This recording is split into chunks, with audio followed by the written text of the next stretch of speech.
Hi guys, today I'm going to show you how I make my resin Christmas ornaments. I have a small cup with some Rolio mica powder, which will be my base. Then I have another small cup with Meyspring Dazzling Diamond mica powder mixed into a little bit of resin. And we're going to get that started. I have a 3-inch Christmas bulb on a cup turner, and I am putting just a small amount of the resin with the Rolio mica powder in it, just to give it a little bit of a shimmer. You want to have a nice thin base on your Christmas bulb when you're starting this out. So I put a little bit of the resin on it, and I use a gloved finger, which I just have a finger cut on instead of a full glove. You can use a full glove. I just didn't for this.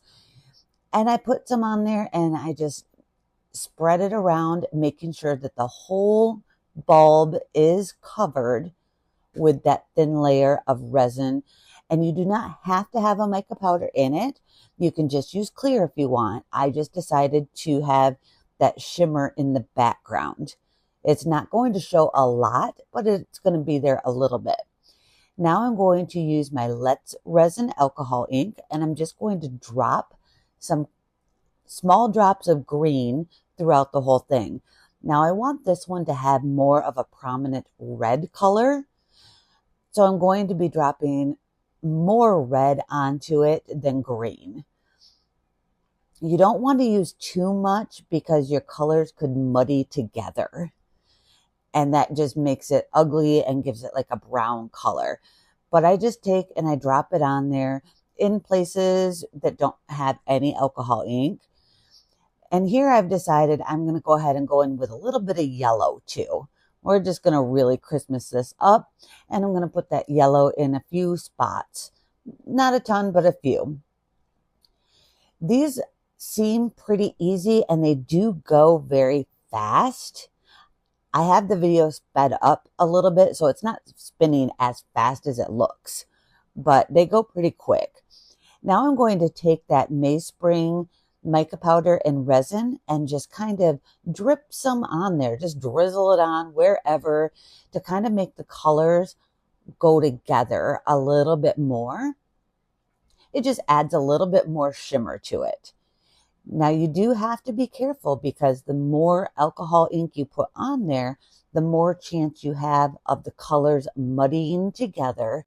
Once you have all the color on there that you want, you can take heat, like I'm using a heat gun, and just gently moving it across it to get those colors to warm up and to start shifting.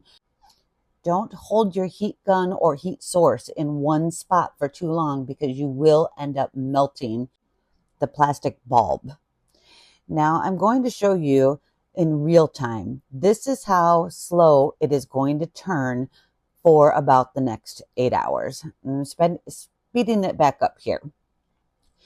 You want this to turn on the turner for about 8 hours to let those colors really blend together.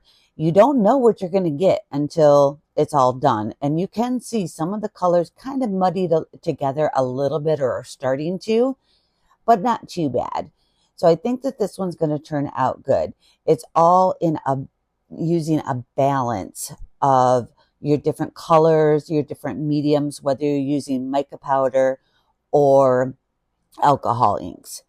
And this is what it looked like after it finished turning. I think it's really pretty. Let me know if you guys like this one too. Now, the next one I'm about to show you is a brand new one. This was the very first time I ever tried this. I'm going to mix up 4 different colors, starting with the Opulent Blue by Meyspring. And I'm going to pour the resin over this, kind of like a paint pour that you see with acrylic paints. Underneath, I have a mold that's going to catch any of the runoff.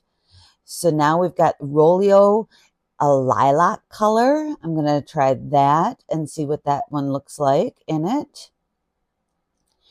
And then I have this beautiful bronze color by Rolio also. And in the last one, I'm going to be using white pigment paste. Now, this is a homemade pigment paste. Really simple, easy to make pigment paste. So those are the 4 colors I'm going to use. I'm going to get this turning and we are going to start pouring and we're going to see what happens. So I'm just going to start going in with all of the different colors that I have already pre-mixed. And I'm going to make sure that the mold that I have underneath actually is catching all of the runoff. That mold underneath is a soap dispenser. So I thought it would be kind of cool just to see what it would look like. I know that the soap dispenser will turn out pretty good, but I wanted to see if the Christmas ornament would work well with just using mica powder, and no alcohol ink. So I'm going to just continue to pour these in, and you can see I'm pouring some in the lid of the soap dispenser also because I want it all to match. So as I'm pouring some onto the Christmas bulb, I'm also pouring some into that lid. Now remember, all of the runoff, all of that extra resin is going into a mold that is underneath it that will become a soap dispenser. And you can see I am just layering this on. I don't know what this is going to look like until the end. I'm hoping that this turns out really good, but you never know. And that's kind of the fun thing about these. I've had fails on these Christmas ornaments that I think are complete fails. Some people really like them. I, just am not a fan of it. I have melted some, some just do not turn out. But I've been trying different techniques just to see what works. So far, I'm liking this one. I just keep pouring more and more on because most of it is going to run off into that mold underneath. You don't want it to be so thick that the bulb is heavy. But like I said, because it is very thin resin, I use Unicone Art resin, which I absolutely love. It is a thinner one, so it doesn't set up very quickly. I have about a 40-minute work time with Unicone Art resin, and I absolutely love it. No, I'm not sponsored by them, but I have used their resin for a couple of years now and won't use any other brand. So anyway, that's my little brand endorsement for them.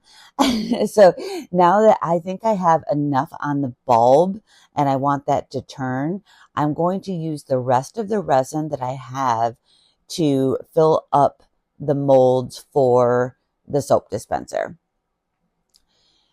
I am really liking how that is looking. I kind of wish I wouldn't have used so much white because I think that the white is going to take over as it spins, but we'll find out. So I'm going to move that back a little bit, and you can see the mold that I had under it a little bit better now. And so I'm just going to finish up using these colors up and get that filled the rest of the way. I am going to start trying to get more videos out to you guys. It's been about one a week, but I have decided I'm going to commit to myself that I want to really try to get more videos out to you guys. So if you have any suggestions or things that you want to see or learn, please let me know down below in those comments. I promise you, I will do everything in my power to help make those videos. I love teaching. I love sharing the knowledge that I have. So if there is a topic that you would like to see that I haven't covered, let me know. Or if there's a topic you want me to expand on a little bit. So anyway, back to the Christmas ornaments here. We are almost done getting all of the resin poured in. That Christmas bulb is actually looking really nice so far. It will stay on that turner for about 8 to 10 hours before it is dry enough that it can come off of there. And during that time, the soap dispenser will also be drying and setting up so that I can show you the finished product. Now on the soap dispenser, I did not have quite enough resin to fill it the rest of the way up.